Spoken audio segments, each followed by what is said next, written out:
নজর রাখবো অন্যান্য খবরে। কলকাতা এলেন দিশা পাটানি ও শ্রেয়া ঘোষাল। আইপিএল এর উদ্বোধনী অনুষ্ঠানের জন্য কলকাতায় এলেন দিশা পাটানি এবং সেই ছবি আপনাদের সামনে তুলে ধরছি, এক্সক্লুসিভ সেই ছবি। কলকাতা বিমানবন্দরে ধরা দিলেন দিশা পাটানি এবং আইপিএল এর উদ্বোধনী অনুষ্ঠানে যোগ দিতেই কলকাতায় এলেন দিশা পাটানি।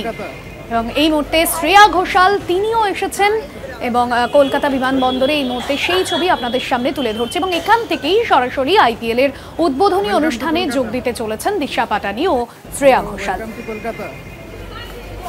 এই মুহূর্তে আপনাদের সামনে সেই ছবি তুলে ধরছে এবং আইপিএল এর যে উদ্বোধনী অনুষ্ঠান আর কিছুক্ষণের মধ্যেই হতে চলেছে এবং জমকালো সেই অনুষ্ঠান ঘরের মাঠ ইডেন গার্ডেন্সে। সেই অনুষ্ঠানে যোগ দিতেই কলকাতায় এলেন দিশা পাটানি ও শ্রেয়া ঘোষাল। সেই ছবি আপনাদের সামনে তুলে ধরছি। অরিত্র ঘোষ রয়েছেন আমাদের প্রতিনিধি ফোন লাইনে।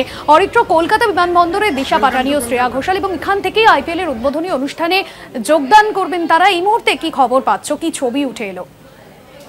দেখো, আর মাত্র কিছু সময়ের অপেক্ষা, তারপরে নন্দনকানন গার্ডেন্সে সেখানে আইপিএল এর 18তম সংস্করণের উদ্বোধনী আসর, সেই আসর বসবে এবং সেখানে যেটা জানা যাচ্ছে যে এবারে পারফরমেন্স করবেন শ্রেয়া ঘোষাল, তার সঙ্গে থাকবে দিশা পাটানি এবং ইতিমধ্যে আমরা দেখেছি শাহরুখ খান এটারকে তিনি ইতিমধ্যে এসে পৌঁছে গিয়েছেন কলকাতায়।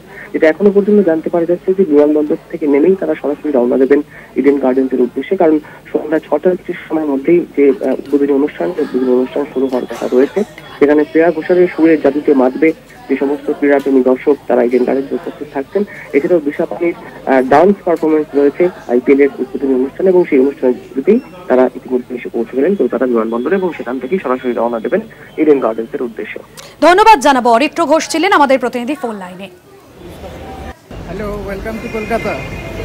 আইপিএল এর উদ্বোধনী অনুষ্ঠানে যোগ দিতে এই মুহূর্তে দিশা পাটানি এবং শ্রেয়া ঘোষাল এলেন শহরে। Welcome to Kolkata. Hello, welcome to Kolkata.